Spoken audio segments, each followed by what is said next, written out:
Welcome to the Bar Exam Toolbox podcast. Today we are walking through a California performance test question. We are talking about the July 2018 question that we discussed in last week's previous podcast. If you haven't listened to that one first, please check that out before listening to this one. Your Bar Exam Toolbox hosts are Alison Monahan and Lee Burgess. That's me. We're here to demystify the bar exam experience so you can study effectively, stay sane, and hopefully pass and move on with your life. We're the co-creators of the Law School Toolbox, the Bar Exam Toolbox, and the career-related website Career Dicta. Alison also runs the Girls Guide to Law School. If you enjoy the show, please leave a review on your favorite listening app and check out our sister podcast, the Law School Toolbox Podcast. If you have any questions, don't hesitate to reach out to us. You can reach us via the contact form on barexamtoolbox.com, and we'd love to hear from you. And with that, let's get started.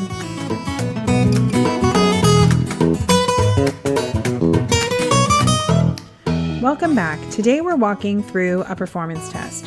This is another in our series of podcasts talking about how to approach questions on the California bar exam.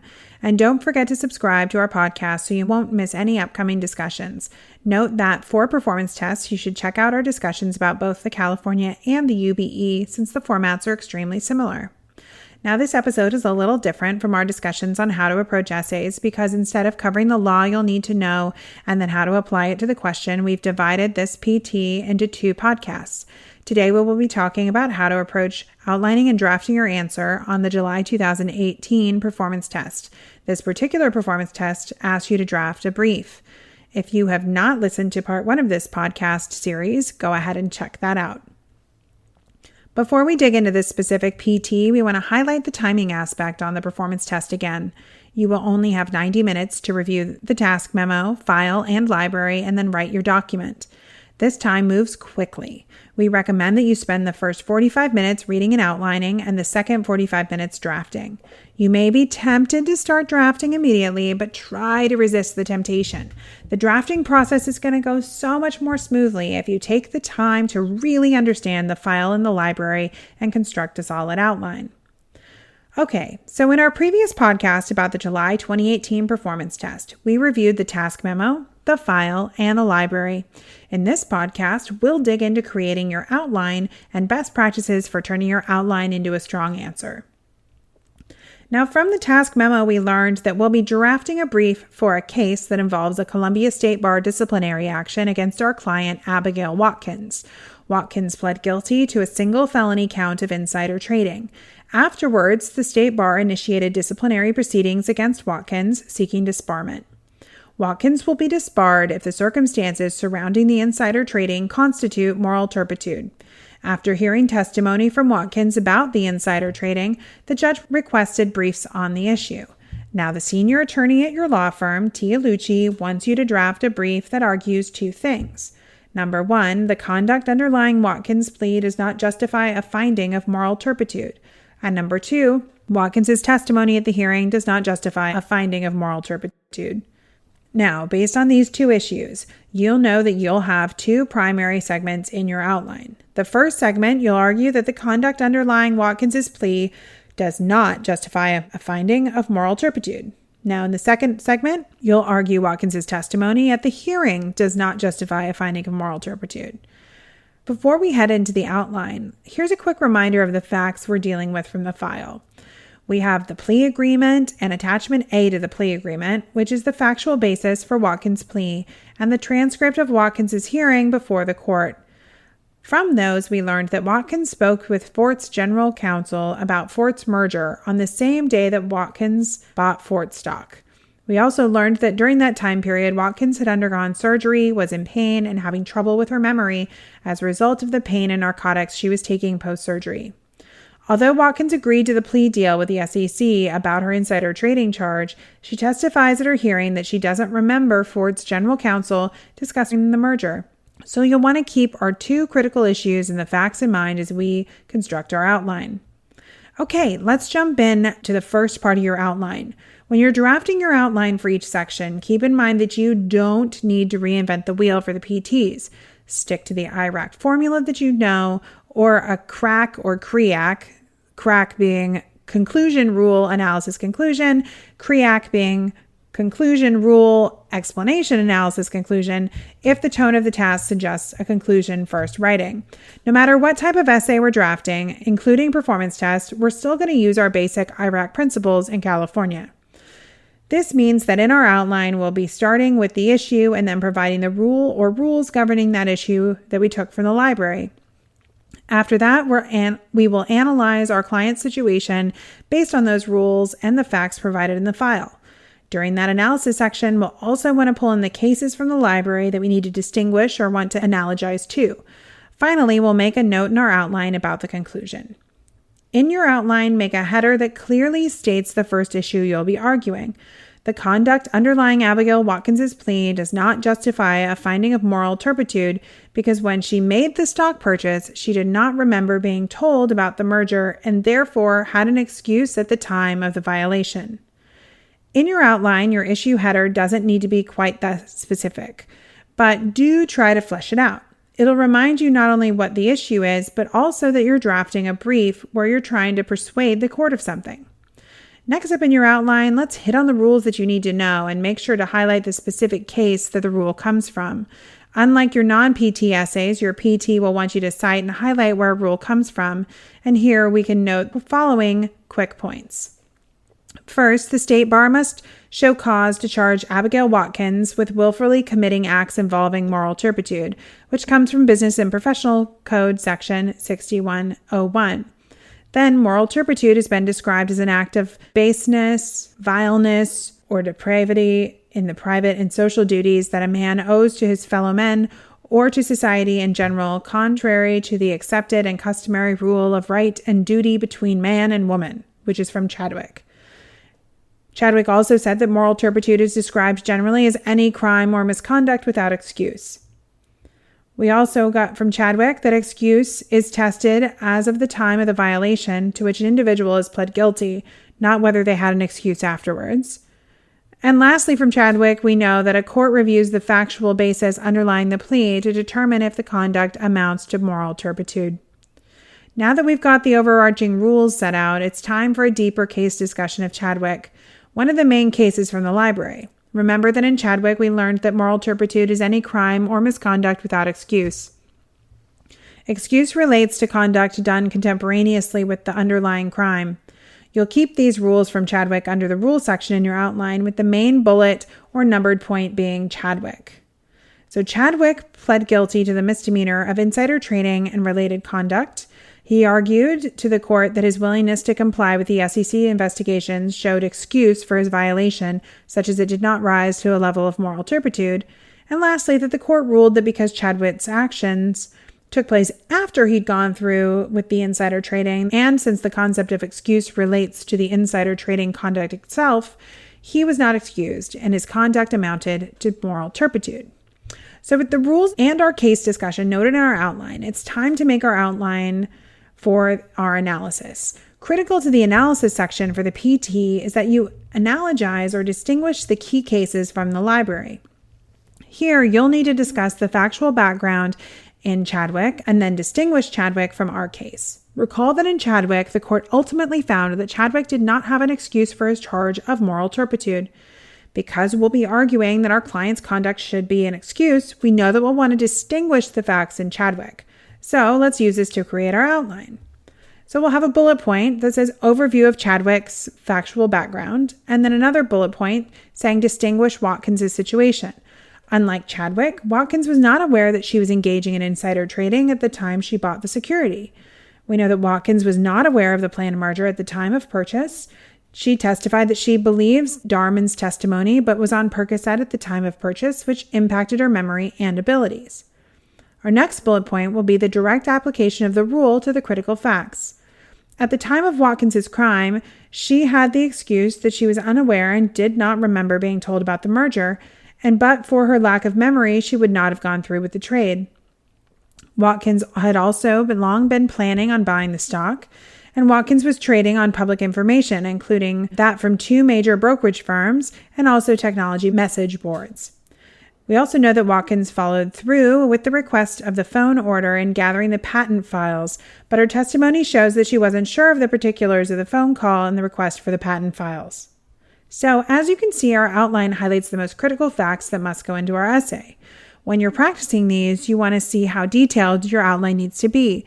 You're always welcome to use shorthand and make these kind of as cryptic as they can be to somebody else, as long as you can follow them. You can also reference certain page numbers or points in the packet to go back to when you're actually writing out your rule statements.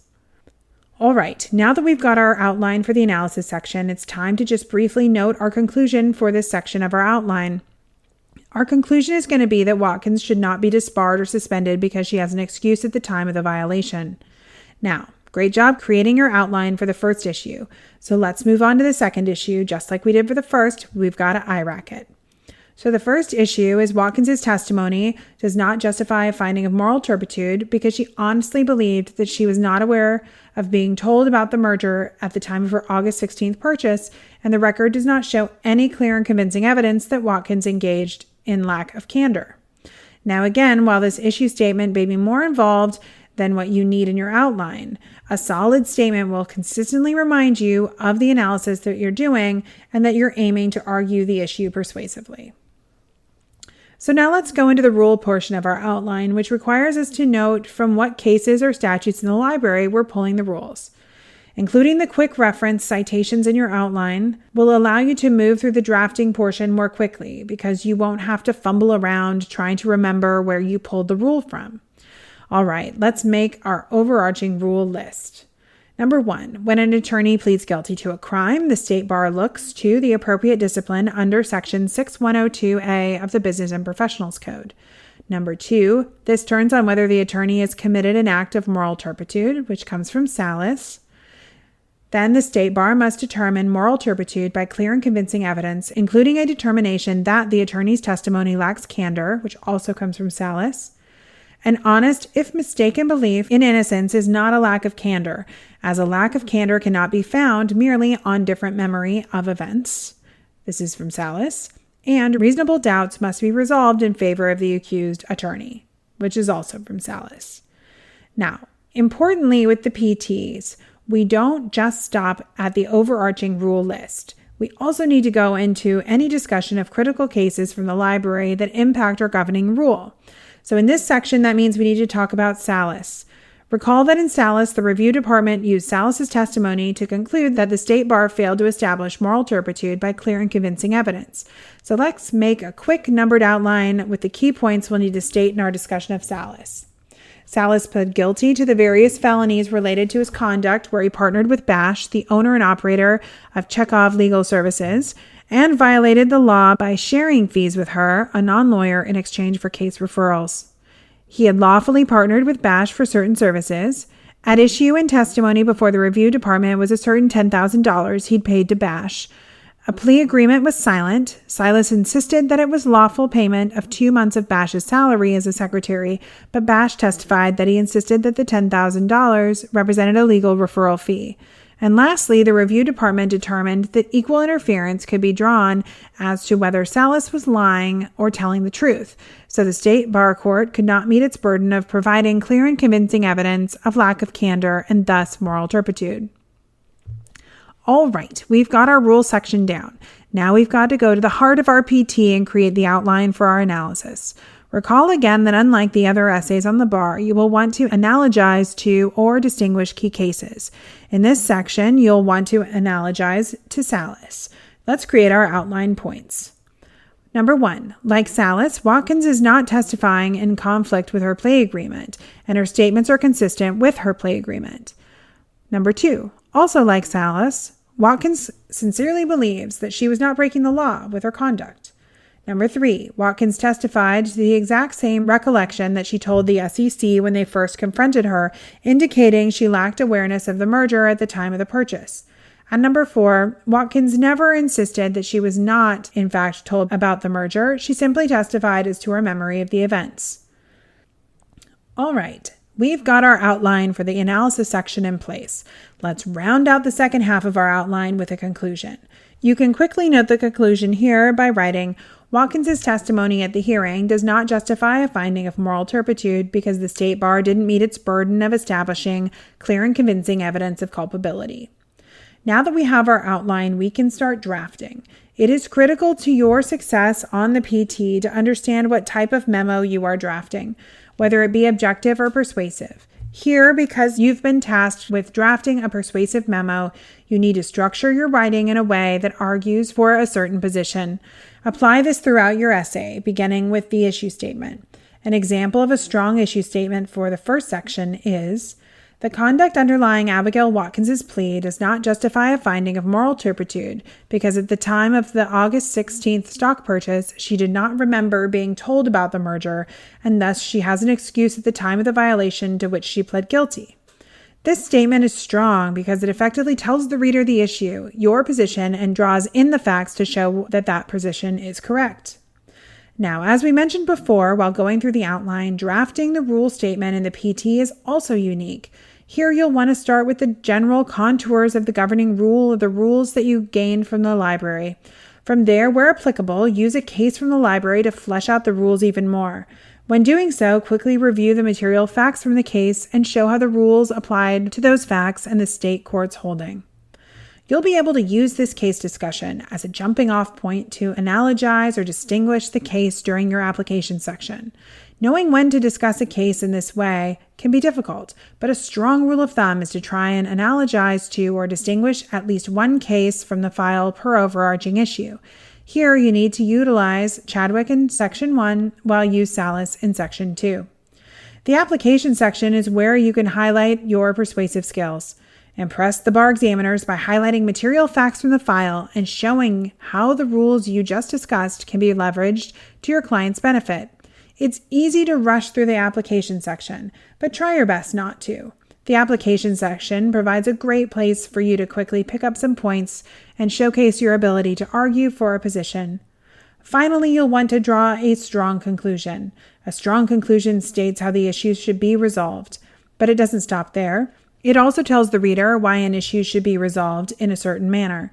When in doubt, introduce the word because in your discussion. Doing so will force you to highlight the material facts that got you to that conclusion. In addition to incorporating persuasive language throughout, the bar examiners will also be reviewing your PT for basic writing skills. Don't abandon a full sentence in favor of bullet points on the PT. Because you will actually be graded on your writing, you need to follow general principles of good writing, including using correct grammar, drafting cohesive paragraphs that contain a logical flow between sentences, and make your sentences clear and concise. The bar exam graders will thank you, and you'll be glad you did when you use those PTs to boost your score on exam day. All right, good luck on the PT, and remember that you can download sample answers from this PT on the California Bar Exam website. And so go ahead and try and draft your answer and compare it to the sample answers that were provided by the bar and see how you did. But with that, today we're out of time. I want to take a second to remind you to check out our blog at barexamtoolbox.com, which is full of helpful tips to help you prepare and stay sane as you study for the bar exam. You can also find information on our website about our courses, tools, and one-on-one tutoring programs to support you as you study for the UBE or California Bar Exam. If you enjoyed this episode of the Bar Exam Toolbox podcast, please take a second to leave a review and rating on your favorite listening app. We'd really appreciate it. And be sure to subscribe so you don't miss anything. If you're still in law school, you might also like to check out our popular Law School Toolbox podcast as well. If you have any questions or comments, please don't hesitate to reach out to myself or Alison at lee@barexamtoolbox.com or Alison@barexamtoolbox.com, or you can always contact us via our website contact form at barexamtoolbox.com. Thanks for listening, and we'll talk soon.